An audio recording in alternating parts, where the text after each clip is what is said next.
बिस्मिल्लाहिर्रहमानिर्रहीम, अस्सलाम वालेकुम। स्ली पॉइंट आप देख रहे हैं, मैं हूं आपका मेज़बान आसिफ खान।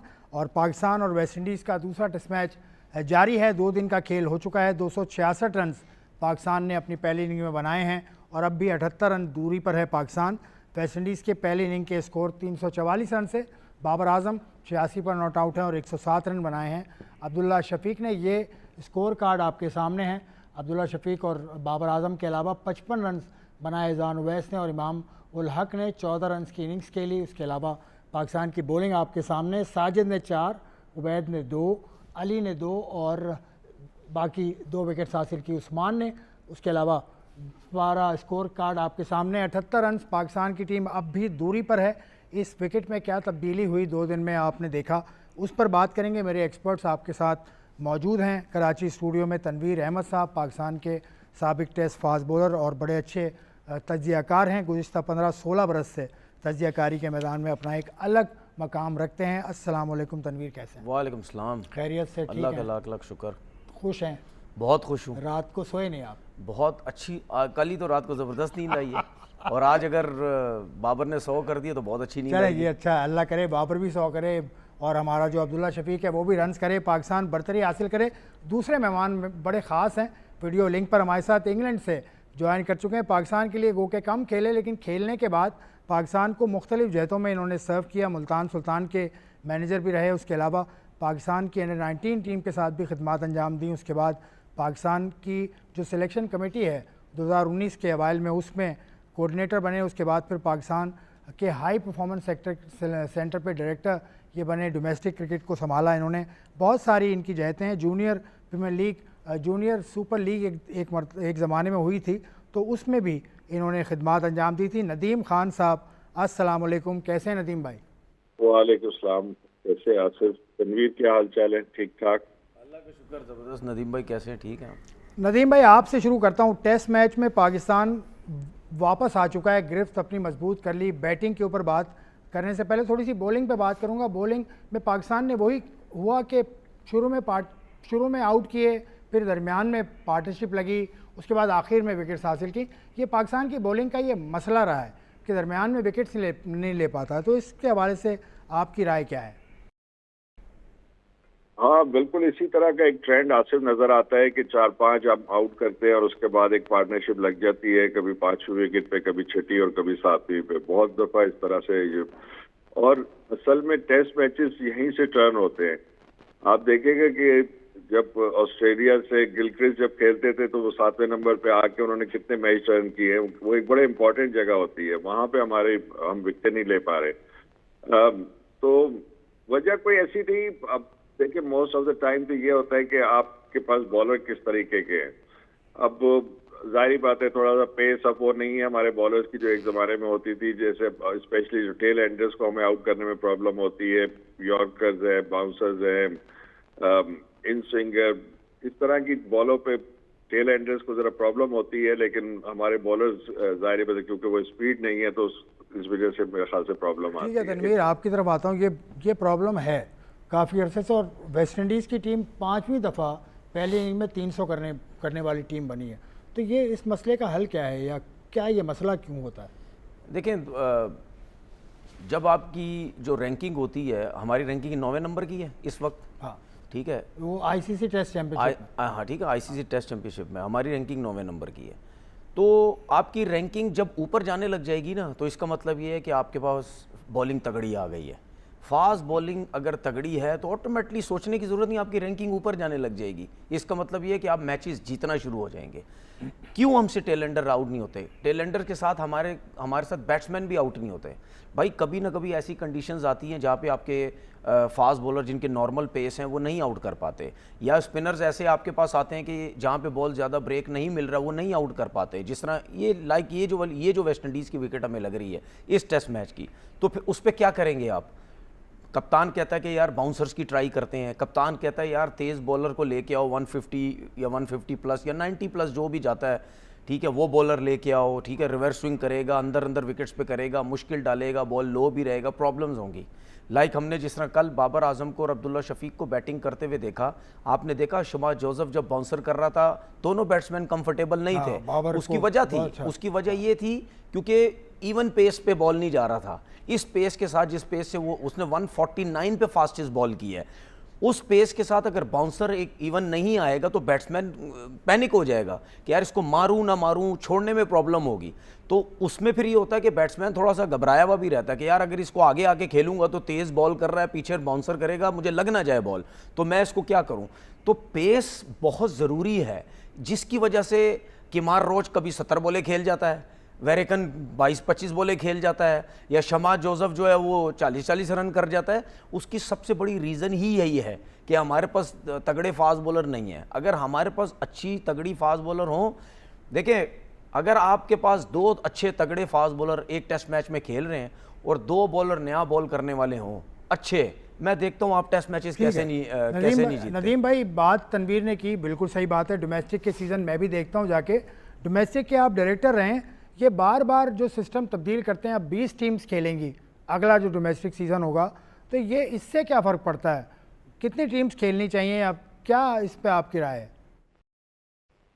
देखिए, एक अजीब सी बहस मैं अक्सर हमारे मतलब जो क्रिकेट के एक्सपर्ट है, फॉरवर्ड क्रिकेटर्स, उनसे भी सुनता हूँ कि पाकिस्तान की आबादी बहुत है, बहुत ज्यादा है, उन्हें टीमें इधर टीमें ज्यादा होनी चाहिए, इसके नंबर ज्यादा होने चाहिए, पार्टिसिपेशन बढ़ानी चाहिए। देखिए, फर्स्ट क्लास एक स्टैंडर्ड होता है, उसमें अगर आप देखें, मैं आपको सिंपल सी अगर एक बात बताऊं, आपकी 20 टीमें अब इस साल खेलेंगी फर्स्ट क्लास। आप मुझे बताएं कि 60 फास्ट बॉलर्स है, आपके 4 फास्ट बॉलर 150 के 140 के इस स्पीड पे कराने वाले नहीं है जो पाकिस्तान टीम में खेले, क्या 60 होंगे? जब वो 60 बॉलर देखें, अगर 3 बॉलर भी हर टीम में हो तो 60 बॉलर होने चाहिए ना 20 फर्स्ट क्लास टीमों में। तो आप मुझे बताएं कि अगर वो बॉलर आपके पास नहीं है तो जो सेंचुरियां बना रहे हो उस सेंचुरी की क्या अहमियत है, या क्या तैयारी आप कर रहे हैं उस डोमेस्टिक क्रिकेट से टेस्ट मैच में जाने की। तो ये बड़ा सिंपल सा है, अगर आपका स्टैंडर्ड, आपके पास उस स्टैंडर्ड के लोग नहीं है, यानी कि ना उस स्टैंडर्ड के बैट्समैन है ना उस स्टैंडर्ड के इतने बॉलर हैं, तो आप उस हिसाब से करें ना। आप मिसाल के तौर पे आपके पास अगर 20 बॉलर हैं तो आपकी 6 टीमें होनी चाहिए ना, 7 टीमें होनी चाहिए, मैक्सिमम 8 टीमें होनी चाहिए। 20 टीमें कैसे आप बना के फर्स्ट क्लास, और आप सोच रहे हैं कि हम तैयारी करेंगे टेस्ट मैच क्रिकेट की, कैसे होगी? आप मुझे समझाएं। देखिए, जब हर टीम में 1-1, 2-2 मुश्किल से अच्छे बॉलर होंगे तो वो सेंचुरी की क्या अहमियत है? ठीक है, इसी तरीके से आप वाइस वर्सा बैट्समैन, आप मुझे बताएं कि 6 से मल्टीप्लाई कर ले 20 टीमों को, 120 बैट्समैन आपके पास ऐसे हैं जिनको फर्स्ट क्लास खेलनी चाहिए। आप भी क्रिकेट को फॉलो करते हैं, तनवीर भी देखता है, कोई मुझे बता दे क्या हमारे पास 120 बैट्समैन हैं ऐसे कि जिनको फर्स्ट क्लास खेलनी चाहिए? आपके पास 6 बैट्समैन के लिए आपको परेशानी रहती है हर वक्त। तो बात यह है कि देखें, दुनिया में कोई भी सिस्टम जो बनाए जाते हैं वो ऐसे ही बनते हैं, उसको पिरामिड की शक्ल में बनाते हैं, ऊपर जाके मुश्किल होता जाता है। किसी भी कंपनी के 4 चेयरमैन थोड़ी होते हैं, एक ही होता है ना। तो बात यह है कि ऊपर जाके कम होता जाता है। एक फर्स्ट क्लास एक स्टैंडर्ड है, उस स्टैंडर्ड को अगर लोग आप मेंटेन नहीं करेंगे, उस स्टैंडर्ड के प्लेयर उस लेवल पे नहीं खेल रहे होंगे, पार्टिसिपेशन के लिए नीचे ना डिस्ट्रिक्ट है, रीजन से खेलते रहे आप।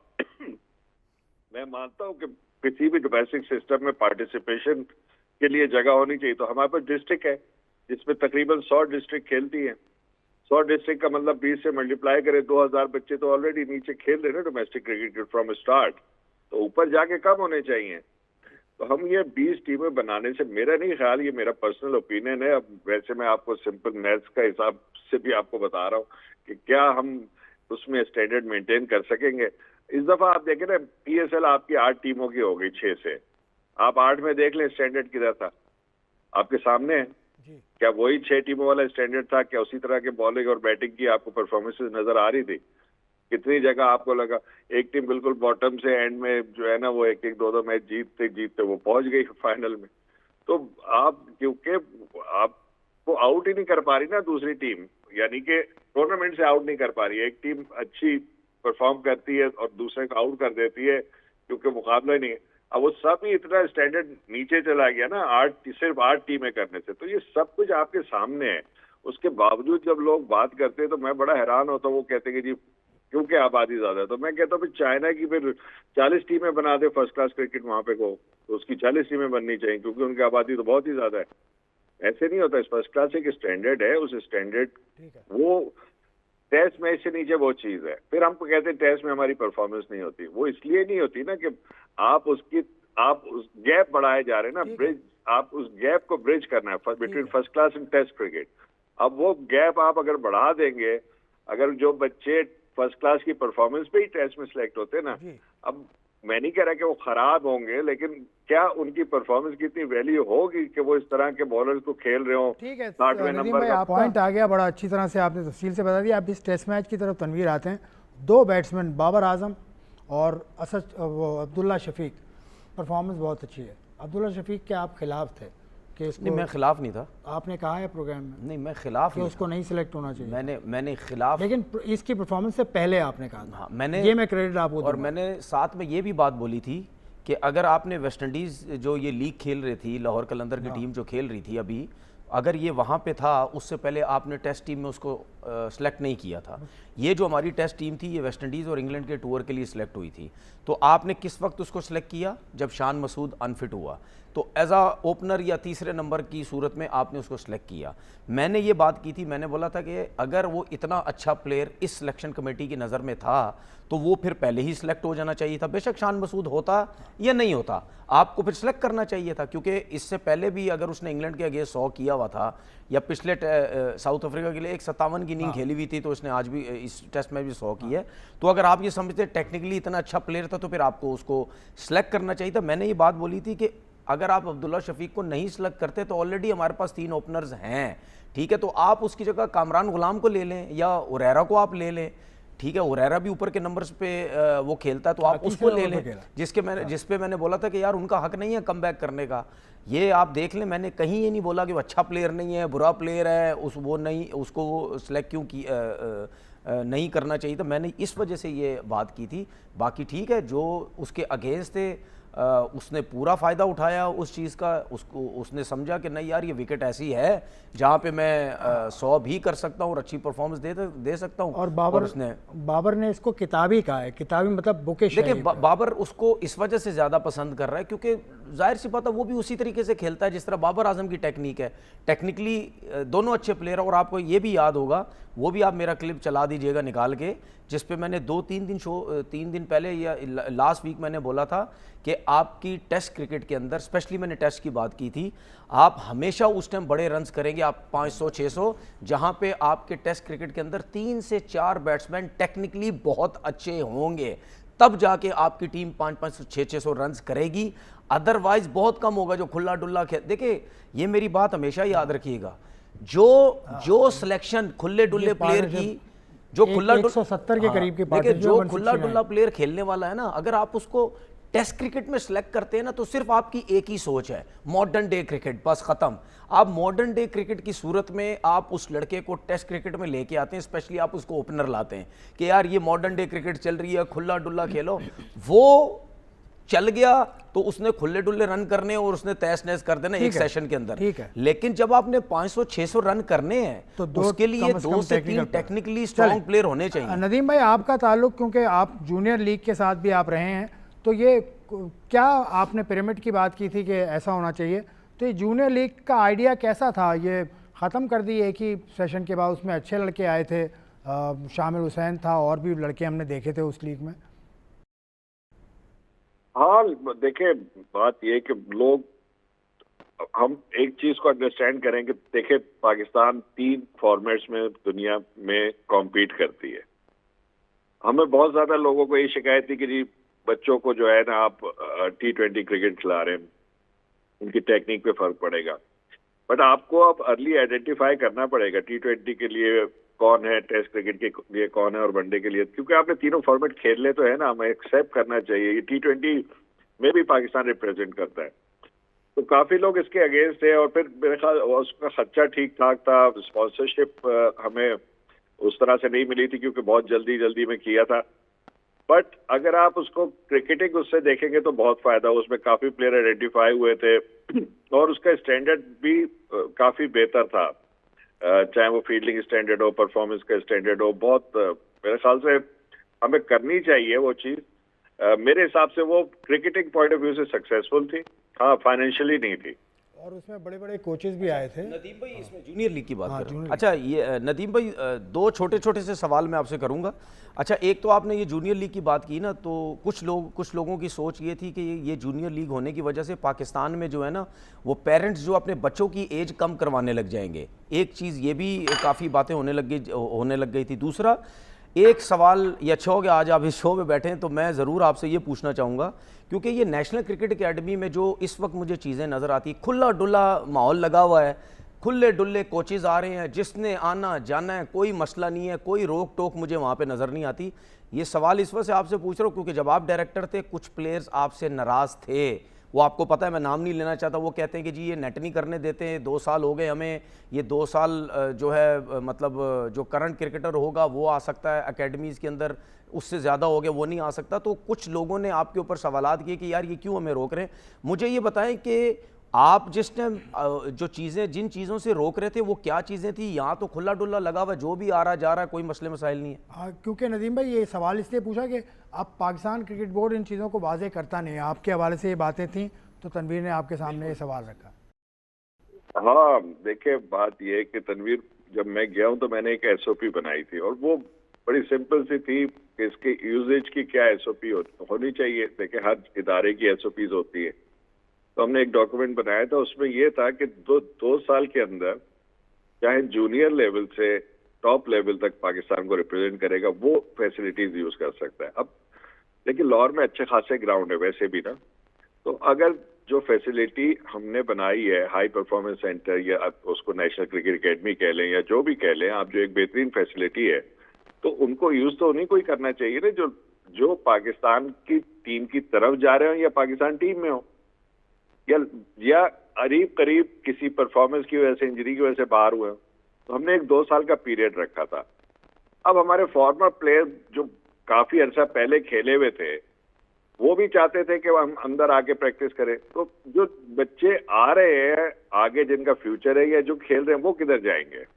आपकी लिमिटेड ही फैसिलिटी है ना, आपने भी एनसीए देखा हुआ होगा, पीछे लिमिटेड पिचेस है ना, कोई ऐसे तो नहीं दुबई की तरह कोई 25 पिचेस एक साथ लगी हुई हैं।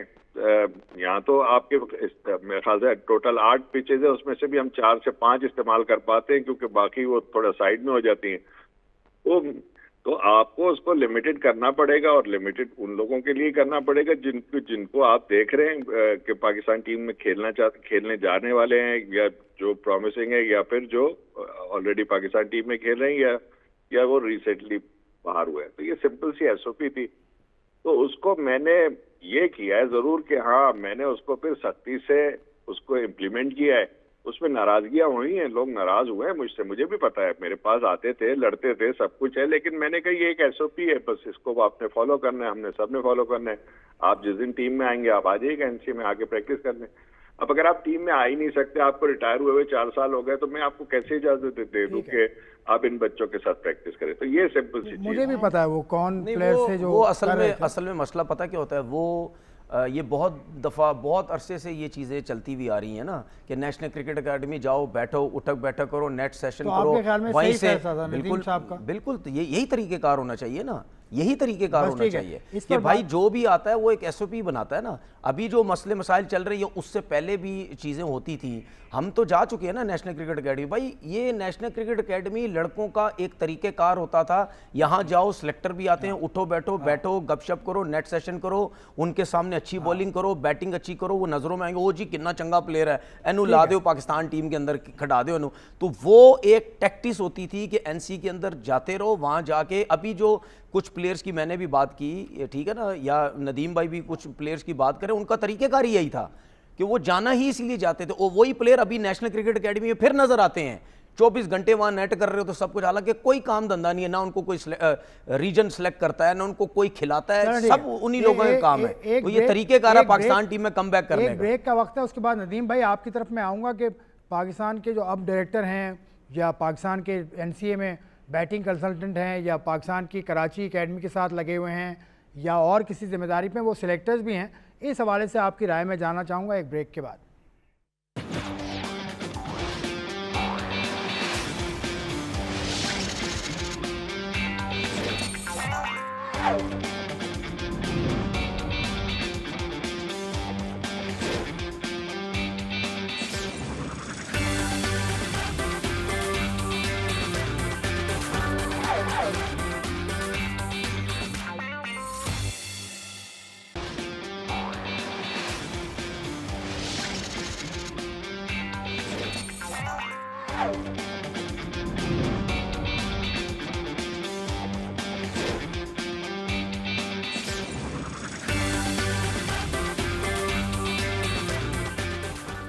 सिली पॉइंट में एक मरतबा फिर खुशामदेद। पाकिस्तान 266 रन 2 विकेटों के नुकसान पर बना चुका है। हम बहुत सारी बातें करते जा रहे हैं और करते रहेंगे क्योंकि हमारे साथ तनवीर अहमद के साथ साथ नदीम खान भी मौजूद हैं जो पाकिस्तान के लिए बहुत उन्होंने जिम्मेदारियां संभाली है। थोड़ा सा टेस्ट मैच की तरफ आता हूँ। अब्दुल्ला शफीक की तो आपने बात की, बाबर आजम 2023 के बाद से सेंचुरी बनाने के करीब आए हैं। करीब तो पहले भी आए हैं लेकिन आज लग रहा है कि सेंचुरी बना लेंगे वो। देखिए उम्मीद है।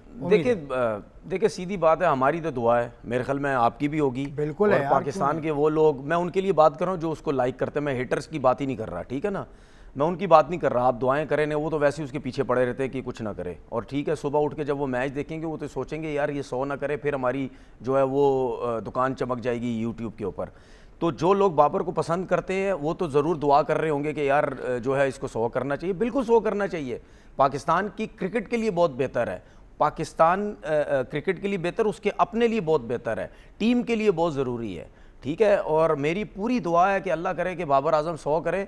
पूरे पाकिस्तान में मैं वाहिद बंदा था, जब इसको कप्तान बनाया तो सब ने बोला था इसको कप्तान क्यों बनाया, ये प्रॉब्लम होगी। मैं वाहिद बंदा था, वो भी आप मेरा क्लिप निकाल के आप कल ज़रूर चलाएंगे इंशाल्लाह। अगर बाबर आजम ने आज 100 किया, तो मैंने आपसे क्या बोला था कि जब आप इसको कप्तान बनाओगे ये रन्स करेगा। प्रॉब्लम जब इसको हटाया गया था कप्तानी पे, उसकी परफॉर्मेंस पे नहीं हटाया था वो, और बहुत से मसले मसाइल थे वो हम बहुत डिस्कस क्रिकेट बोर्ड ने पिछले क्रिकेट हम बहुत डिस्कस कर चुके हैं उस चीज़ को। मैंने उस वक्त भी बोला था, और इस वक्त जब कप्तान बना था मैंने बोला क्यों ना कप्तानी ले वो प्लेयर है जो रिस्पॉन्सिबिलिटी लेता है और ये रन्स करेगा, ठीक है। कप्तान होते हुए उसने प्रैक्टिस मैच में 100 की है, पिछले टेस्ट मैच में 58 की है। शायद उसका साथ देता वो भी 100 कर जाता पिछले टेस्ट मैच में भी, इसमें भी 86 है। अगर उसके नसीब में हुआ तो 100 कर जाएगा। अदरवाइज कैप्टनसी के बाद उसने सबके मुंह बंद कर दिए कि भाई कप्तानी के बाद मैं रन्स कर सकता हूं। तो और ये भी बता दूं, उसको खुद किसी ने बनाया तो होगा, खुद तो नहीं बनाना कप्तान। मतलब सिलेक्शन कमेटी करती है, चेयरमैन साहब को देखिए किसी सिफारिश करती है सिलेक्शन कमेटी, जो तरीका है देखिए बाद चेयरमैन साहब साइन करते हैं। देखिए सुन ले, किसी ने अगर बनाया होगा तो एक्सेप्ट करना इजी काम नहीं है, क्योंकि उसके पीछे लोग पड़े हुए थे कि यार तुम एक्सेप्ट नहीं करो, तुम एक्सेप्ट नहीं करो। तो मैंने आपसे क्या बोला था, मैं तो मेरी तो उससे ना बातचीत होती है ना कुछ होती है, मैं उसको समझ चुका हूं। ये बात क्लियर उसके ज़हन को मैं बहुत अच्छे तरीके से समझ चुका हूं, वो क्या चाहता है, वो क्या नहीं चाहता, वो क्या करना चाहता, क्या नहीं करना चाहता। आज तक बाबर से मेरी जिंदगी में कभी ना बात हुई, ना फोन नंबर है, ना कुछ है, ना उसने कभी ना मैंने किया। मैं इन चीज़ों के लिए उसकी सपोर्ट नहीं करता। मैं पाकिस्तान क्रिकेट के लिए और अड़ी में सपोर्ट करता हूँ, क्योंकि हमारे लोग उसको ज़बरदस्ती जो है वो तंज मारते हैं, उसकी क्रिकेट पे बात नहीं करते, पर्सनल होके बात करते। तो मैंने अड़ी ली हुई है किस्म की। मतलब आपने देखा भी नहीं बाबर को, मतलब देखने से मुराद आपकी मुलाकात भी नहीं हुई, क्रिकेट खेलते हुए देखा तो क्रिकेट की मुलाकात नहीं हुई। एक आध दफा किसी शादी में हुई थी, एक मोहब्बत, वो तो एक शादी में हुई थी, कहीं मुलाकात हो गई थी, वरना देखी मोहब्बत नहीं। मैं कोई ऐसी खैर चीज़ नहीं है, ये तो लोग समझते हैं। हम तो क्रिकेट के हिसाब से बात करते हैं। अगर आप मुझे कह रहे हैं अनदेखी मोहब्बत, तो मेरा तो सवाल उन लोगों से भी है कि जो उसको हेट करते हैं, वो तो पाकिस्तान का प्लेयर है, मतलब वो नफरत करते हैं, वो एक्सट्रीम नफरत करते हैं। वो लोग बाबर आजम से, पाकिस्तान के प्लेयर से एक्सट्रीम नफरत करते हैं, करते होंगे। ठीक है, कप्तानी में सबसे ज्यादा टेस्ट 100 उसके, कप्तानी में सबसे ज्यादा 100 उसके, कप्तानी में सबसे ज्यादा रन उसके, हर चीज टॉप पे जारी है उसकी। कप्तानी में एवरेज सबसे अच्छा हो गया तो है बाबर। उसके बावजूद भी आप उसके पीछे लगे रहेंगे तो फिर ये तो फिर मतलब आप जो सोचते हैं उसके बारे में तो मैं तो कुछ नहीं कर सकता, लेकिन भाई मुझे जो चीजें समझ आती है और अल्लाह का शुक्र है जो आज दिन तो तक सिलेक्शन कमेटी को भी क्रेडिट तो दे दो ना। जो आज सरफराज इस अहमद सिलेक्शन का, कमेटी असद को मैं शफीक का, नहीं, मैं बाबर कभी भी आजम क्रेडिट का, नहीं दूंगा मिसबाहुल हक इस सिलेक्शन का, कमेटी आखिर को। कप्तान उन्होंने मैं बनाया कभी भी भाई। नहीं दूंगा, मैं कप्तान कभी भी बनाने नहीं का दूंगा, क्रेडिट मैं तो कभी बनता भी नहीं है। दूंगा इस सिलेक्शन कमेटी को क्रेडिट। उस वक्त दूंगा जब ये सारे एक एक काम करेंगे, उस वक्त दूंगा। जब एक इंसान खुद ही नहीं फैसला कर पा रहा कि मुझे एक काम करना चाहिए, 10 काम करने चाहिए, तो वो पाकिस्तान क्रिकेट के लिए क्या सोच सकता है। जिस दिन ये एक एक काम करेंगे उस दिन मैं बोलूंगा हाँ यार आपकी वजह से ये सब कुछ हुआ, आपने जो फैसले किए बिल्कुल ठीक किए। ये 4-4 6-6 नौकरियों वालों को मैं कभी भी जो है वो सपोर्ट नहीं करूंगा। बाबर आजम के ऊपर बहुत प्रेशर था, ठीक ठाक किस्म का प्रेशर था, उसने इस प्रेशर में अपने आप को किया। और एक और चीज आज बता के चला जाऊं, नाराज होने वाले और लोग भी, तीनों फॉर्मेट का कप्तान बनाओ, इसको दोबारा से रन करेगा तीनों फॉर्मेट में, सिलेक्शन कमेटी से रिक्वेस्ट तीनों फॉर्मेट में। नहीं, सिलेक्शन कमेटी खुद ही बनाएगी, वही बनाएगी और ना। सिलेक्शन कमेटी खुद बनाएगी इसको तीनों फॉर्मेट का कप्तान भाई, इसको खुद बनाएगी। वो खुद बोलेंगे कि भाईजान इसी को कप्तान बना दो, क्योंकि इसके कप्तान बनने के बाद ये रन्स करना शुरू हो गया है। मैं अभी की बात तो नहीं कर रहा, मैं तो क्रिकेट की तरह रंग नहीं बदलता, मैं तो 4 साल से उसकी सपोर्ट कर रहा हूं। और जिस दिन से हटाया था मैंने उसी दिन से बोला था ये दोबारा बनेगा तीनों फॉर्मेट का कप्तान। आपको याद है या नहीं है? एक फॉर्मेट का बन गया, इंशाल्लाह T20 का भी बनेगा, उसके बाद कुछ अरसे बाद वनडे का भी बन जाएगा। और ये पाकिस्तान है, कुछ अरसे के बाद क्या ये फौरन भी कप्तान बन सकता है, तीनों फॉर्मेट का ये कप्तान बनेगा। और एक और चीज बता दूं, इसने अगर आज 100 कर दिया तो टांगे कांपने लग जाएंगी हेटर्स की कि यार ये दोबारा से पावरफुल कैप्टन ना कहीं बनने लग जाए। जिस चक्कर में पूरा एजेंडा चलाया गया था उसको कप्तानी से हटाने के लिए, फिर उसके बाद स्ट्राइक रेट का ड्रामा, फिर सब कुछ, सब चीजें साइड पे हो गई हैं। जिसको अल्लाह ने इज्जत देनी होती है देनी होती है। स्ट्राइक रेट भी साइड पे हो गया, वही लोग बोलने लगे नहीं यार बाबर को टीम में होना चाहिए, तो कहां गया स्ट्राइक रेट? ठीक है, जिन्होंने इनको कप्तानी से हटाया था, जिन्होंने गलत फैसले किए थे, आपके क्रिकेटर्स ने गलत फैसले किए थे, अब वही लोग बीच में आके काम कर रहे हैं। कौन से कोई आगे पीछे के लोग हैं, ठीक है, वही लोग अब कहते हैं कि यार इसको कप्तान भी होना चाहिए। ठीक है, तो ये टेस्ट मैच अगर पाकिस्तान जीतता है और अगर बाबर 100 भी करता है और इंग्लैंड में बेहतर परफॉर्मेंस हो गई, तो बाबर आजम तीनों फॉर्मेट का कप्तान बनेगा और वो आपको दोबारा से स्ट्रॉन्ग कप्तान बन के दिखाएगा। और ये मैं आपको बता दूं, इस दफा अगर ये तीनों फॉर्मेट का कप्तान बना ना, इसको कोई भी नहीं हटा सकता। सोचना भी मत इसको हटाने का, आपकी टीम फिर नीचे चली जाएगी। सोचना भी मत, ये तो सोचना भी मत इसको कप्तानी से हटाने का, क्योंकि इसकी ये टीम लेके भी चलता है, ठीक है, ये इसकी अपनी परफॉर्मेंस भी है, ये टीम बनाने की भी कोशिश करता है। ये सब झूठ था जो कहते थे कि ये बनाता नहीं है, ये पावरफुल कप्तान है, अपनी मर्जियों से चलता है, ये सब कुछ चलता है। ठीक है, ये सब झूठ है, ये सब ड्रामा था। ठीक है, इसके होते हुए मैं क्यों कह रहा हूं, क्योंकि इस वक्त आपकी टीम का सबसे टॉप का प्लेयर ही यही है। तो अब्बास को ड्रॉप करने में भी इनका नहीं जिम्मेदारी नहीं, वो तो मैं आपसे कल परसों बात कर तो वो क्यों नहीं लेंगे? नहीं, क्यों? पावरफुल कप्तान है भाई। नहीं, पावरफुल कप्तान अभी तो नहीं है। अरे अभी तो आपने कहा अब नहीं, मैंने बोला 100 करेगा, फिर इंग्लैंड की सीरीज अगर अच्छी खेल गया तो उसके बाद ये पावरफुल कप्तान बनना शुरू होने की बातें हो रही थी। नहीं, तो उससे पहले तो ट्रायल पर है सीरीज। देखिए, मैं आपको चीज बताऊं, मैंने कल भी बोला था, कप्तान से ज्यादा मैं ब्लेम दूंगा सरफराज को और असद शफीक को, क्योंकि वो सिलेक्टर हैं। तो आपने कल कह दिया वो सिलेक्टर हैं, तो कप्तान के ऊपर इतनी जिम्मेदारी थोड़ी आती है। नदीम भाई, तवील गुफ्तगू की तनवीर ने, और आपकी राय क्या है? बाबर को कप्तानी लेनी चाहिए थी, कप्तानी उसको सूट करती है, कप्तानी में परफॉर्मेंस अच्छी होती है। What is your take on this? कप्तानी तो देखे, ये आप रिफ्यूज तो कर नहीं सकते। अगर आपको देखे एक बड़ी अहम जिम्मेदारी होती है और आप टीम में खेल रहे हो, तो जिसको भी अगर पीसीबी कभी भी किसी को भी ऑफर करता है उसको लेनी चाहिए, क्योंकि वो समझ रहे हैं कि आप इस जिम्मेदारी को ले सकते हैं। तो ना करने का तो सवाल होता नहीं है। कुछ लोग ना करते हैं, वो मेरी समझ से बाहर है, डरपोक लोग बहुत सारे लोग ना कर देते ना। खैर, तो बात ये कि बहुत सारे लोग ना नहीं करते और एक से ज़्यादा जॉब्स करते हैं। डायरेक्टर हाई परफॉर्मेंस भी होते हैं, सिलेक्टर भी होते हैं, पाकिस्तान क्रिकेट बोर्ड के साथ दूसरी जिम्मेदारियां भी करते हैं। सारे लोग ना नहीं करते नदीम भाई। नहीं, सारे नहीं करते, बहुत सारे लोग कर देते। मैं तो कैप्टनसी की बात कर रहा हूँ। तो अभी तो असल में काफी लोग इस तरीके से काम कर रहे हैं, काफी जिम्मेदारियां एक साथ हैं लोगों के पास। मैं खुद भी खैर करता रहा हूँ, दोनों डायरेक्टर डोमेस्टिक और डायरेक्टर एकेडमीज।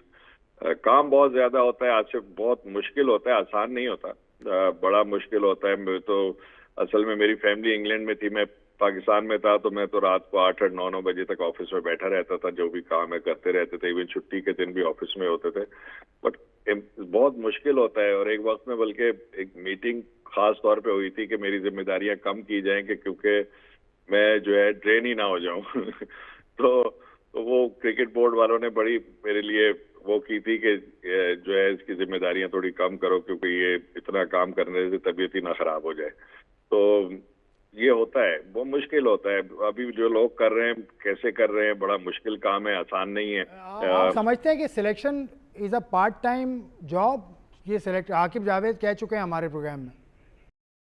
देखिए, आकिब की अपनी राय है। मेरे हिसाब से सिलेक्शन जो है पार्ट टाइम जॉब नहीं है। मैंने भी थोड़े अरसे की है, बड़ा मुश्किल होता है। आसिफ, आपको देखिए, या तो आप जस्टिस करें ना जॉब के साथ, या आप जॉब सिर्फ करें। जस्टिस ये होता है कि आप जाएं, डोमेस्टिक क्रिकेट देखें, जिन जिन लोगों की सिलेक्शन आपके पास आती है उनको लाइव क्रिकेट खेलते हुए देखें, आप टाइम लगाएं उस पर, उनकी परफॉर्मेंस को आप करीब से देखें। सिवाय इसके जो पेपर पे परफॉर्मेंस आ जाती है, उससे आपको सही जो है उसकी पिक्चर रिफ्लेक्ट नहीं होती कि किस तरीके से, किस कंडीशन में, कहाँ पे क्या सिचुएशन थी, किस तरीके से रन बनाए, क्योंकि ये सब कुछ आपने देखना होता है। सबसे इम्पोर्टेंट तो यही होता है अपना आसिफ, कि आप ये ना देखें सेंचुरी, आप देखें सेंचुरी बनाई कैसे है, किसके अगेंस्ट बनाई है, क्या सिचुएशन थी, कितने विकेटें गिरी हुई थी, क्या पिच की कंडीशन थी। यही तो इम्पोर्टेंट होता है। ये टेम्परामेंट, ये इंटरनेशनल क्रिकेट में ये चीज चलती है। ऐसे तो हमने भी आउट किए हैं आज से 500, तो 2 ही मैच खेले ना, हम इस काबिल नहीं थे ना। तो वो टेम्परामेंट इंपॉर्टेंट होता है। जब तक आप देखेंगे नहीं ना जाके खुद कि किस तरह और कैसे करे, कैसी बॉलिंग हो रही थी, क्योंकि देखिए अब बॉलर एक अच्छी बॉलिंग करा रहा है, आप बीट होते रहे, सरवाइव कर गए, बहुत हिट एंड मिस चीजें चलती रही, 1-2 एजेस भी लग गए, चलो एजेस कैच ये वो, तो फिर भी आप रिपोर्ट हो जाते हैं। बट बीट कर रहे हैं, सरवाइव कर रहे हैं, और किसी ना किसी तरीके से आप बच गए और बाद में आपने सेंचुरी बना ली, तो ठीक है ना। तो वो सेंचुरी या कैचेस छूट रहे हैं, मतलब आपने शॉट इधर मार रहे हैं, जा उधर रहा है, ये तो आपको नहीं नजर आता ना स्कोर कार्ड में। ठीक है। तो असल चीज है कि आपको अगर करते हैं, जो भी आप काम करें, उसमें जस्टिस होना चाहिए। जस्टिस उस जॉब के साथ करें, वरना आप ना करें, वो जो क्योंकि सिलेक्शन फिर कमेटी ने उसका कहा था नुकसान होना कि शुरू हो सिलेक्शन जाएगा। होगी, तो उसको नदीम भाई ने रद्द कर दिया, जो आप हमेशा से कहते हैं। देखिए भाई, मैं बार बार कह चुका हूँ, ये डेटाबेस सिलेक्शन ये कुछ प्लेयर्स के लिए होती है सिर्फ। अगर मुझे कोई बोले ना कि यार डेटा बेस सिलेक्शन करनी है, तो मैं उस लड़के को नहीं देखूंगा ग्राउंड में जाके जिसके 6 साल से फर्स्ट क्लास खेल रहा है, 7 साल से फर्स्ट क्लास क्रिकेट खेल रहा है, जिसके 6-6, 7-7 हज़ार रन है। कुछ प्लेयर आ जाते हैं ना पाकिस्तान टीम के अंदर जिसने 7 साल क्रिकेट खेली, फर्स्ट क्लास खेली हो, जिसने 8 साल खेली हो। जब इस किस्म के प्लेयर्स आप लाने की कोशिश करते हैं ना, तो भाई उसके 7-8 सीजन के अंदर डिफरेंट कंडीशंस के अंदर उसको रन्स होते हैं। मेरी नज़र में मैं उसको इतना वॉच नहीं करूंगा, क्योंकि एकदम से एज अ क्रिकेटर क्लिक कर जाऊंगा कि नहीं यार, इसने फ्लैट विकेट पे भी रन्स किए होंगे, इसने घास विकेट पे भी रन किए होंगे, इसने मुश्किल कंडीशंस पे भी रन किए होंगे, इसने स्पिनर्स पे भी रन्स किए होंगे, इसने तगड़ी फास्ट बॉलिंग के अगेंस्ट भी रन्स किए हुए होंगे। प्रॉब्लम्स वहां पे होती है जो आजकल हमारे सिस्टम में चल रहा है। इस सिस्टम में भी, इससे पहले भी एक सीजन में 1400 रन होते हैं, 1200 रन, अनु खटा दो जी, पाकिस्तान खटा दो।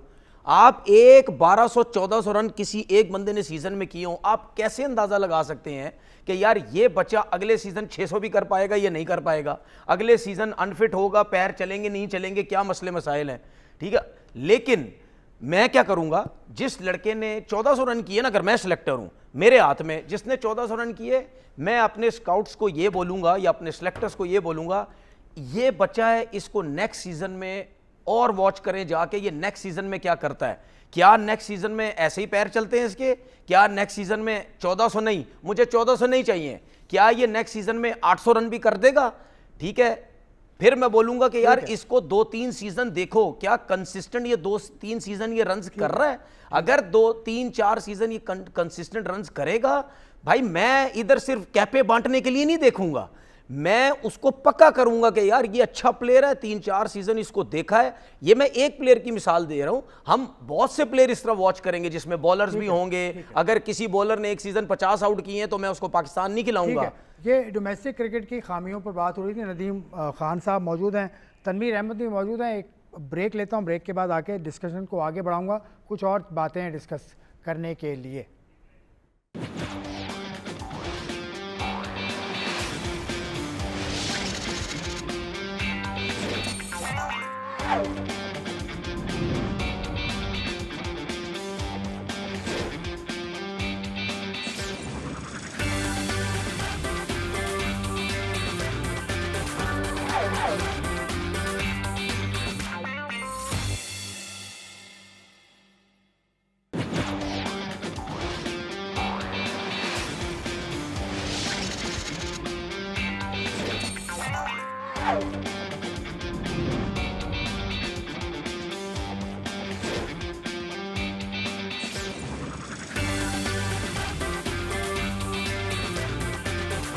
पॉइंट में खुश आमदेद। अब थोड़ा सा आगे चलते हैं। पाकिस्तान की टीम तो बैटिंग कर रही है, 266 रन 2 विकेटों के नुकसान पर पाकिस्तान ने बना लिए और 78 रन अब भी दूरी पर है वेस्ट इंडीज़ के पहले इनिंग के स्कोर 344 रन से। अब आज एक खबर आई थी, पाकिस्तान क्रिकेट बोर्ड ने बैटिंग कोच अपना अपॉइंट कर लिया है रेड बॉल और वाइट बॉल के लिए। उनका नाम है माइकल स्मिथ। इनकी तस्वीर पाकिस्तान क्रिकेट बोर्ड ने जो प्रेस रिलीज दी थी वो नहीं शाया की, तो उनकी तस्वीर जो मुझे मिली थी वो मैं चला नहीं रहा हूँ बावजूद, क्योंकि मुझे नहीं पता, मैं इनको जानता नहीं हूँ। ये मुल्तान सुल्तान के साथ भी काम किया, कराची किंग्स के साथ भी काम किया, इस्लामाबाद यूनाइटेड के साथ भी काम किया, ऑस्ट्रेलिया में इन्होंने डोमेस्टिक टीम्स के साथ काम किया। उसके अलावा भी इनका तजुर्बा है, साउथ अफ्रीका में भी इन्होंने डोमेस्टिक टीम्स के साथ काम किया। 7000 के करीब इन्होंने रन बनाए हुए हैं फर्स्ट क्लास में। नदीम भाई, आप क्या जानते हैं इनको, या कैसा आप ये देख रहे हैं फैसला पाकिस्तान क्रिकेट बोर्ड का? मैं पर्सनली तो नहीं जानता इनको, और कल मैं देख भी रहा था, मुझे नहीं पता कि इतनी फ्रेंचाइज के साथ काम किया, बट मैं फ्रेंचाइज स्पेशली इन PSL मैं काम करता रहा हूँ। यहाँ पे कोई इतना बड़ा रोल नहीं होता बैटिंग कोच का या बॉलिंग कोच का। मैं तो समझता हूँ कि ये एक्स्ट्रा लोग रखते हैं, क्योंकि आप इन बिटवीन कोई टाइम नहीं होता कि आप बैटिंग पे किसी की काम कर सके। जो बैटिंग स्ट्रेटेजी या बॉलिंग स्ट्रेटेजी वो आपका डेटा एनालिस्ट और ये हेड कोच मिलके बना ही लेते हैं, तो कोई इतना ज्यादा जरूरत नहीं होती। तो वहां पे कोई ऐसा रोल नहीं है कि जिसपे हम कह सकें कि जी इन फ्रेंचाइज के साथ काम किया है तो ये बड़े अच्छे कोच होंगे। मे भी होगा अच्छा कोच, क्योंकि मैं तो पर्सनली नहीं जानता हूँ। लेवल 4 है तो लेवल 4 कोच होना तो बड़ी बात होती है, बट मैं पर्सनली नहीं जानता। लेकिन और मैं इस पे एनालाइज भी नहीं कर सकता कि जैसे मैं कह रहा हूँ कि PSL में, क्योंकि PSL में मैंने रह के देखा है कि वहां पे किसी भी कोच के पास टाइम नहीं होता कि वो प्लेयर के साथ काम कर सके। बहुत कम टाइम होता है, बिल्कुल बैक टू बैक मैचेस होते हैं, और टूर्नामेंट से पहले भी जैसे IPL वगैरह में बड़े लंबे लंबे कैंप्स लगे होते हैं। यहाँ तो ऐसा नहीं होता कुछ भी, वो पूरे साल काम कर रहे होते हैं बच्चों के ऊपर। यहाँ तो PSL में नहीं होता, तो आप इस पे एनालाइज नहीं कर सकते कि वो कितना अच्छा कोच है। ठीक है, आप बताएं भाई तनवीर साहब, आप बैटिंग कोच क्या पाकिस्तान में नहीं है या अप्लाई नहीं किया? अप्लाई तो किया होगा खैर। क्यों नहीं है बैटिंग कोच पाकिस्तान में? क्यों नहीं है? आपके डोमेस्टिक क्रिकेट के अंदर नहीं है? डोमेस्टिक टॉप क्रिकेट की में डोमेस्टिक टीम्स हैं, उनके कोचेस को देख लें। नहीं, सियालकोट है, पेशावर है, कराची है, तो बैटिंग कोचेज नहीं है यहाँ पे, सब में है। फिर तो जब आपके पास नाम इसलिए नहीं लेने के फिर वो देखिए लगेगा मसला कि पता हम क्या होता है, फेवर नाम लेने का सबसे बड़ा प्रॉब्लम ये होता है, वो ये समझते हैं कि यार ये लगता पहले से तय करके बैठे हुए थे इस लड़के का नाम ले लें। ठीक है, या तो हम हमारे साथ बहुत लोग खेले हुए हैं, अगर हम किसी का नाम ले लें वो 100% मैसेज आ जाएगा किसी का, यार तूने हमारा नाम नहीं लिया, तूने उसका ले लिया। तो भाई ये बड़े मसले मसाइल हैं। तो बात ये है कि एक बहुत एक्सपीरियंस जो बैटिंग कोचेज़ हैं वो डोमेस्टिक टीम के साथ लगे हुए हैं, लेकिन उनमें से कितने ऐसे बैटिंग कोचेज़ हैं। और एक चीज़ मैं अपने क्रिकेटर्स की चीज़ें भी देख रहा हूँ, वो अपने जो है ना वो चीज़ों को शिफ्ट करते जा रहे हैं। अगर वो बैटिंग कोच है वो हेड कोच बन रहे हैं। मुझे नहीं पता कि सब ये क्यों ये चीज़ें सोच रहे हैं कि आपने सारी ज़िंदगी बैटिंग की तो आप हेड कोच भी बन रहे हैं। ठीक है, जिस तरह मैं इजाज़ जूनियर की बात कर लूँ, वो हेड कोच बन जाते हैं। ज़हूर इलाही है, वो हेड कोच बन जाते हैं। ठीक है, उसके अलावा और लोग भी हैं, वो हेड कोच की तरफ जो है वो चले जाते हैं।